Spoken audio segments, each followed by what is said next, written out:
रक्षाबंधन 2026 को लेकर इस बार ऐसी खबर सामने आ रही है जिसने लोगों के मन में कई बड़े सवाल खड़े कर दिए हैं। एक तरफ सावन पूर्णिमा, दूसरी तरफ भद्राकाल का साया और इसी बीच चंद्र ग्रहण की चर्चा। आखिर इस बार राखी किस दिन बांधी जाएगी? 27 अगस्त या 28 अगस्त? क्या भद्रा के दौरान राखी बांधना भारी पड़ सकता है? क्या चंद्र ग्रहण की वजह से राखी बांधने के शुभ समय में कोई बड़ा बदलाव होने वाला है? और क्या बहनों को भाई की कलाई पर राखी बांधने से पहले इस बार कुछ विशेष बातों का ध्यान रखना होगा? इसलिए रक्षाबंधन पर रहें सावधान, क्योंकि तारीख को लेकर जरा सीधी गलतफहमी आपको असमंजस में डाल सकती है। लेकिन घबराने की जरूरत नहीं है, क्योंकि आज हम एक एक करके उन सभी सवालों को समझेंगे जिनको लेकर रक्षाबंधन 2026 में सबसे ज्यादा भ्रम बना हुआ है। इस बार पूर्णिमा 2 दिन क्यों है? भद्राकाल कब से कब तक रहेगा? राखी बांधने का सबसे शुभ मुहूर्त कौन सा होगा? और अगर शुभ मुहूर्त निकल जाए तो बहनों को क्या करना चाहिए? सबसे बड़ा सवाल, रक्षाबंधन के दिन चंद्र ग्रहण का वास्तव में क्या असर होगा और क्या सूतक काल लगेगा?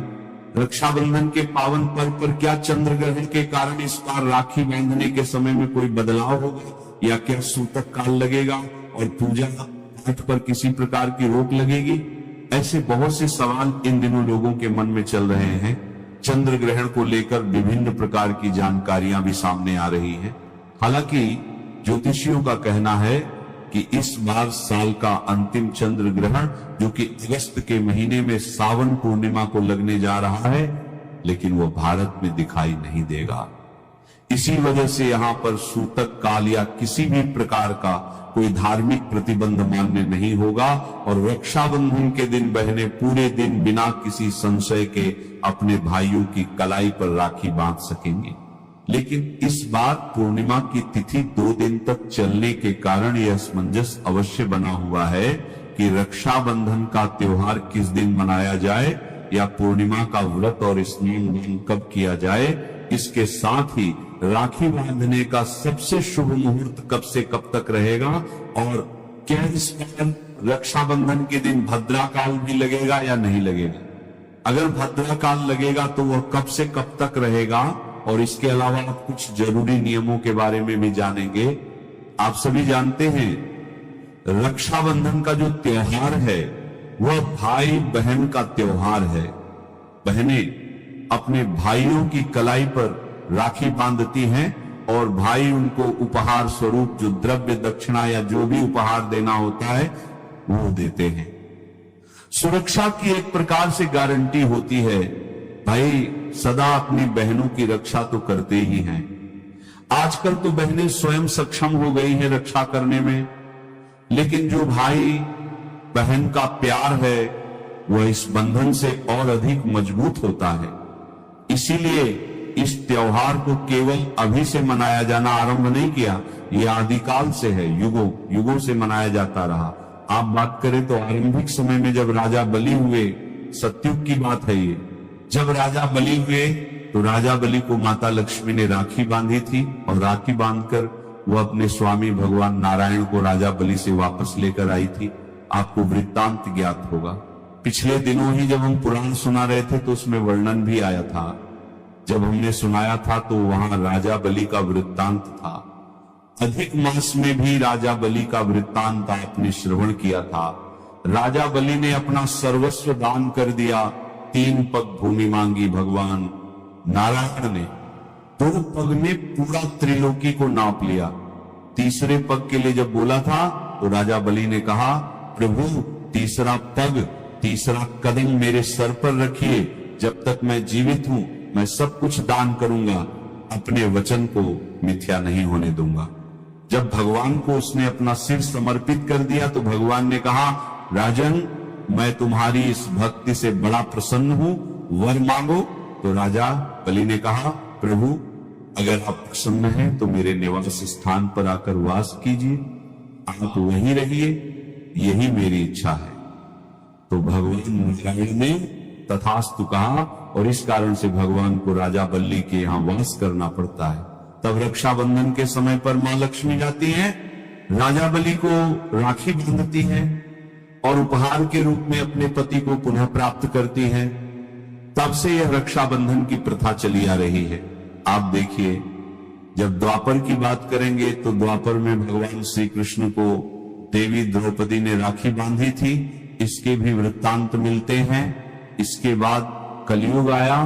कलयुग में भी मुगल काल के समय से अनेकों प्रमाण हैं जो बताते हैं कि रक्षाबंधन का त्योहार होता आया था। मुगल सम्राटों को भी राखी बांधी गई थी। जो राजपूतानी महिलाएं थी उन्होंने मुगलों को राखी बांधी थी। इस प्रकार की अनेकों कथाएं और वृत्तांत सामने आते हैं। इस त्योहार का बड़ा महत्व है, यह बड़ा पावन और पवित्र है। और जब इस त्योहार पर ग्रहण आ जाए तो परेशानी यह होती है कि ग्रहण का जब सूतक लग जाता है तो सूतक लगने के बाद से ही कोई भी शुभ मांगलिक कार्य नहीं किया जाता। जैसे ही ग्रहण का सूतक लग गया, सभी शुभ मांगलिक कार्यों पर प्रतिबंध लग जाता है, पूजा पाठ पर प्रतिबंध लग जाता है, कोई भी उत्तम कार्य होता ही नहीं है। यह प्रथम नियम है। ग्रहण का सूतक लगने से पहले ही आपको मंदिर के पट बंद कर देने होते हैं, ना भगवान को भोग लगा सकते हैं, और कोई भी शुभ कार्य, खुशियां मनाने का जो कार्य है, उत्सव मनाने का कार्य, वह ग्रहण में नहीं हो सकता। इसी कारण से ग्रहण में रक्षाबंधन नहीं मनाया जा सकता। क्यों? क्योंकि रक्षाबंधन अपने आप में एक उत्सव है, खुशियों का त्योहार है, और जो ग्रहण चल रहा हो उस समय में खुशियां मनाना वर्जित कहा गया है।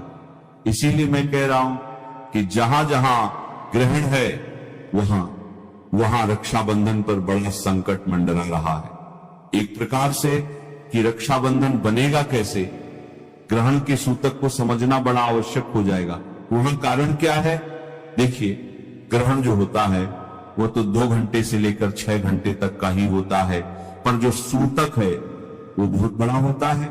सूतक ग्रहण से लगभग 12 घंटे पहले आरंभ हो जाता है। अगर सूर्य ग्रहण है तो सूतक 12 घंटे पहले आरंभ हो जाता है, और अगर चंद्र ग्रहण है तो सूतक 9 घंटे पहले लग जाता है। तो ऐसे में सूतक लगने के बाद कोई कार्य होता नहीं है। और यूं देखिए कि आप पूरे के पूरे लगभग 12 से 15 घंटे इसी में निकाल देते हैं। ग्रहण के समय कुछ भी खाने पीने की मनाही होती है। ग्रहण के समय बाहर नहीं निकलना चाहिए। जो माताएं बहनें गर्भवती हैं उन्हें तो विशेष रूप से ध्यान रखना होता है। तो ग्रहण के समय अपने भाइयों को राखी बांधने कैसे जाएं? इसमें भी बड़ी अड़चने होती हैं। ग्रहण के समय गर्भवती माताओं बहनों को विशेष ध्यान रखने की आवश्यकता होती है। पर मैं यहां एक बात बताऊं आपको जो आपके बड़े काम की है कि इसमें डरना नहीं होता। हमारे समाज में क्या है कि गर्भवती माताओं बहनों को डराया बहुत जाता है ग्रहण को लेकर, पर ग्रहण डरने का विषय नहीं है, ग्रहण सावधान रहने का विषय है। अगर सावधान होकर आप कोई भी कार्य करेंगे तो उसमें किसी प्रकार का दोष नहीं है और किसी प्रकार की हानि नहीं है। सावधानी बड़ी आवश्यक है।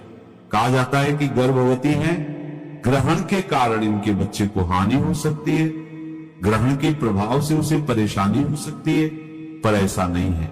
जब तक आप सावधानी पूर्वक कार्य कर रही हैं तब तक जबरदस्ती ग्रहण आपके बच्चे को हानि नहीं करेगा। हाँ, जब तक आप गलती न करें तब तक ऐसा नहीं होगा, पर अगर आपने छोटी सी गलती कर दी तो वह हानिकारक हो सकता है। तो ग्रहण के जो प्रमुख नियम हैं उनमें यह है कि जो गर्भवती माताएं बहनें हैं उनको प्रयास करके जितना हो सके अंदर ही रहना चाहिए, खुले आसमान के बीच में नहीं आना चाहिए। आना भी पड़े तो सावधानी क्या रखनी है? सावधानी ये रखनी है कि चलते फिरते समय बड़ी सावधानी से चले कि कहीं गलती से कोई ठोकर न लग जाए। संभावनाएं अधिक पड़ती है इस समय, इसलिए मैं आपको समझा रहा हूं। घर में कोई कटाई चटाई बुनाई का कार्य मना होता है, कोई भी ऐसा कार्य जिसमें किसी नुकीली वस्तु का प्रयोग होता हो, चाकू छुरी आदि, या सिलाई कढ़ाई बुनाई के जो औजार होते हैं उन सब से दूर रहना होता है, जिससे कि किसी प्रकार का कोई कट आदि न लग जाए, खून आदि न निकल आए। अगर ऐसा होता है तो वह हानिकारक कहा जाता है कि हाँ, इससे संभावनाएं बढ़ जाती हैं। पर फिर मैं यही कहूंगा कि सावधानी बड़ी आवश्यक है, डरने की आवश्यकता नहीं है। खाने पीने को लेकर बड़ी अजीब स्थितियां हैं। कुछ लोग कहते हैं कि नहीं खाना चाहिए। हाँ, ग्रहण के नियम तो यह कहते हैं कि ग्रहण के समय हमें कुछ भी खाना पीना नहीं चाहिए, परंतु जो गर्भवती माताएं बहनें हैं उनको सावधानी पूर्वक खिलाया जा सकता है, उनके लिए दोष नहीं है। बस शुद्धता का ध्यान रखें, क्योंकि ग्रहण के समय हानिकारक जीवाणु जो हैं वे वातावरण में होते हैं, जो भोजन को दूषित कर सकते हैं, जिससे बीमार हो सकते हैं। इसीलिए ताजा बना हुआ शुद्ध और सात्विक आहार लें, वह आपके लिए उत्तम रहेगा। भूखे नहीं रहना चाहिए, क्योंकि भूखे रहने से आपके शिशु को उसका नुकसान हो सकता है, उसका वजन कम हो सकता है। जब आप भूखे रहेंगे तो बच्चे को भी भोजन नहीं मिलेगा, तो थोड़ा थोड़ा करके आप खा सकते हैं, खाने की मनाही नहीं है। यहां तक कि बुजुर्गों के लिए और जो छोटे बच्चे हैं उनके लिए और जिन्हें दवाइयां लेनी है उनके लिए ग्रहण में खाने का दोष नहीं है। सावधानी पूर्वक ये सभी लोग खा सकते हैं। अच्छा भोजन खाएं और स्वच्छ भोजन खाएं। विशेष रूप से गर्भवती माताओं के लिए मैं कहूं तो सोने की मनाही होती है कि ग्रहण के समय आपको सोना नहीं चाहिए, निद्रा में नहीं जाना चाहिए, लेट सकते हैं। क्योंकि ऐसा भी नहीं है कि आप बैठे ही रहे, 12-15 घंटे गर्भस्थ अवस्था में बैठे रहना भी संभव नहीं किसी के लिए। पर आपने निद्रा में नहीं जाना है, सोना नहीं है, लेट सकते हैं। आप भगवान का भजन करते हुए दिन व्यतीत करें।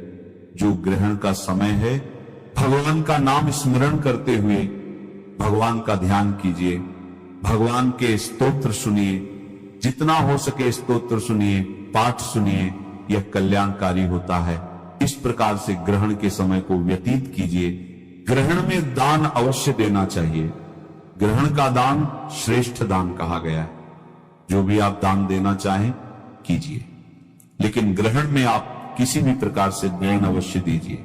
इस दान का पुण्य फल बहुत है और यह दान तो सभी को करना चाहिए। मैं केवल गर्भवती माताओं बहनों को नहीं कह रहा, यह सभी के लिए है दान। ग्रहण का दान महादान कहा गया है। इसका पुण्य बहुत लिखा है शास्त्रों में। क्या दान करें? अन्न, धन, वस्त्र, जो भी आप वस्तु दान देना चाहें।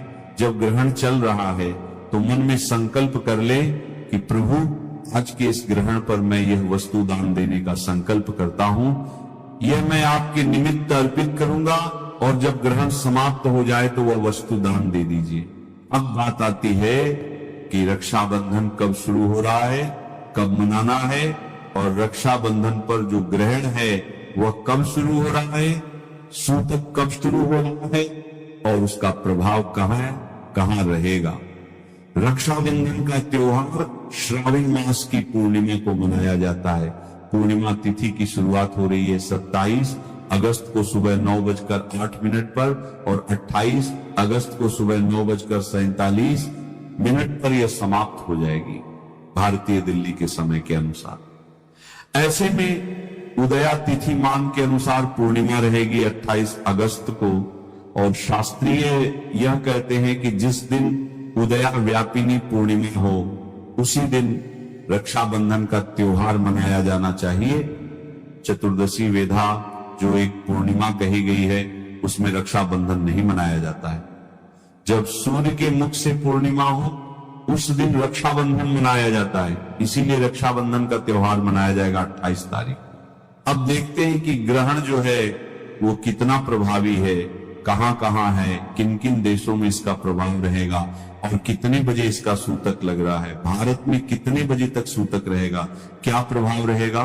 तो ये जो ग्रहण है इसका प्रभाव कहां कहां रहने वाला है और कब ये शुरू हो रहा है, इसके विषय में मैं आपको जानकारी देता हूं।